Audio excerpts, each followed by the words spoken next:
Hello, my name is Yuki Chino from the Department of Applied Mathematics in NYCU.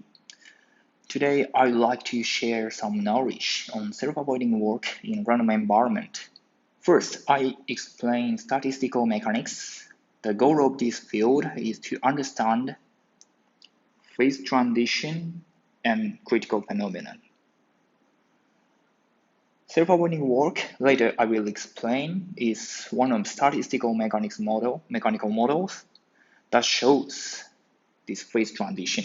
Recently, so-called disordered systems have been studied mathematically rigorously.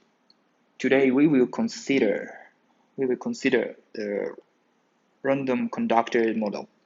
The main object is a self-avoiding work today. Roughly saying, the self-avoiding work model is a random work combined with self-avoidance. This blue part corresponds to the random walk, and this red part corresponds to the self-avoidance. The key object is susceptibility, which is a generative function of Cn, and Cn defined like this.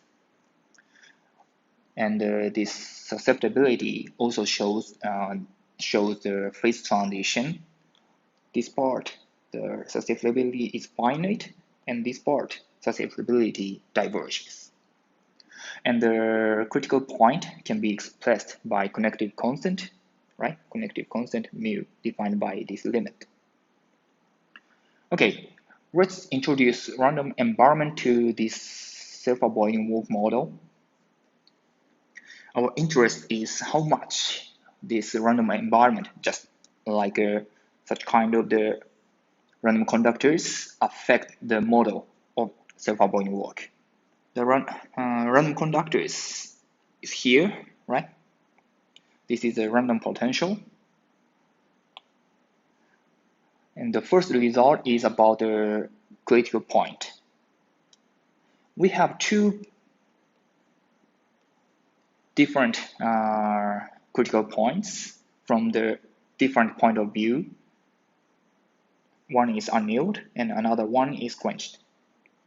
The interesting question is that we have two regimes, right? These two critical points are different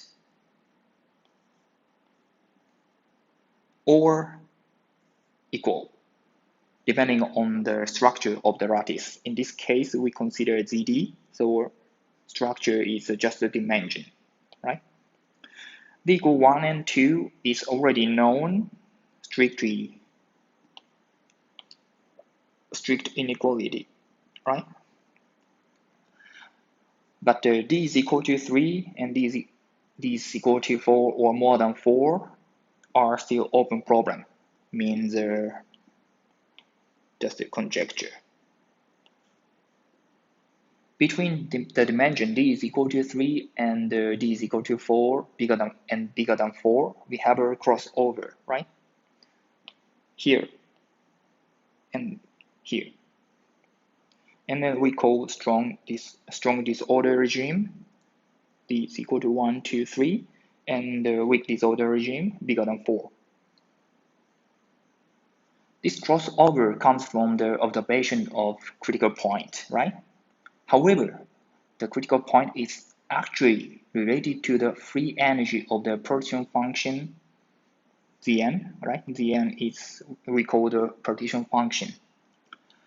And this Zn, partition function Zn, is closely connected to the end-to-end distance.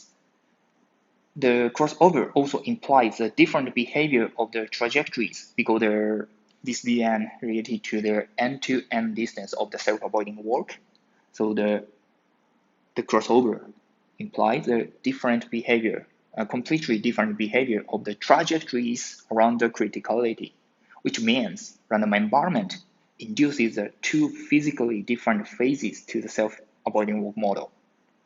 This is the reason why this crossover is so interesting.